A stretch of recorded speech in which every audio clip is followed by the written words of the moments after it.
Olá, pessoal! Hoje o assunto é sobre açúcar. Importante falar disso, pois cada vez mais as pessoas estão consumindo altas quantidades de açúcar. Será que existe um açúcar que é melhor do que o outro? Por isso, é importante conhecer um pouquinho de cada para que você saiba fazer suas escolhas. Tudo começa na cana-de-açúcar. É daqui que teremos vários tipos de açúcar para alimentação. E a forma mais bruta de extração do açúcar é o açúcar mascavo. Assim, você possui todos os nutrientes, em destaque muito cálcio e muito ferro. O cuidado é com a safra, como é feito essa venda do açúcar, porque costuma ter uma quantidade de fungo que também pode não ser legal para a nossa saúde. E em seguida, com um leve refinamento, temos o açúcar demerara. Também conserva todos os nutrientes, assim como o açúcar mascavo. A melhor escolha para esse tipo de açúcar é da forma orgânica, porque aí sim você tem todos os nutrientes sem nenhuma substância aditiva e aí vai ser interessante.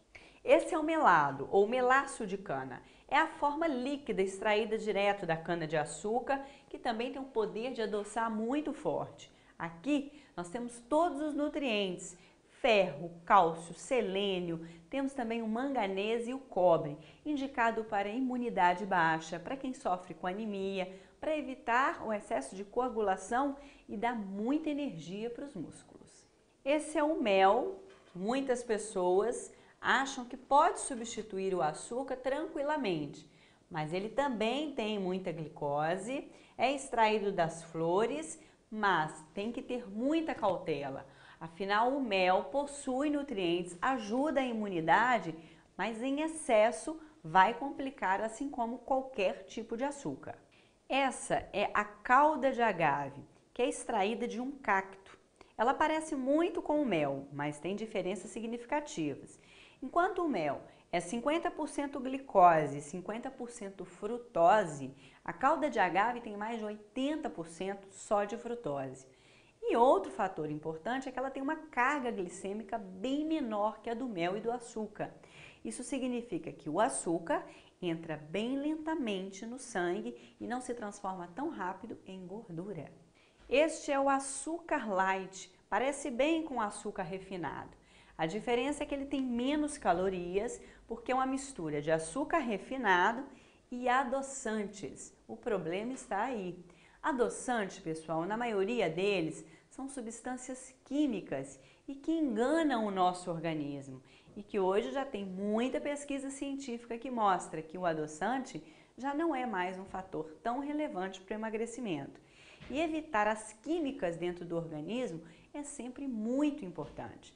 Por isso, cuidado com a ideia de que o açúcar com pouca caloria pode ser usado com mais tranquilidade. Por último, nós temos o açúcar cristal, que tem um pouquinho mais de pedaços de cristais, e o açúcar refinado. Eles não possuem tanta diferença assim, porque na verdade eles já perderam mais de 90% dos seus nutrientes no processo de refinamento. As diferenças é que o açúcar refinado ainda possui substâncias químicas para ele ficar assim bem branquinho, bem bonitinho, mas com nada de bom para a nossa saúde. Esse pode ser considerado, sem dúvida, o pior açúcar para a nossa saúde. Para concluir, pessoal, se for usar açúcar, use com muita moderação. O excesso de açúcar aumenta os triglicérides, aumenta a probabilidade de diabetes, de obesidade, entupimento das artérias e pode inflamar muito as nossas células do organismo. Mas, se você usar com moderação, com bom senso, dê preferência para um açúcar orgânico que não tem substâncias aditivas e que tenha todos os seus nutrientes, como a calda de agave de baixo índice glicêmico, o mascavo e o demerara ou o melado. Mas sempre lembrando, açúcar com muita moderação.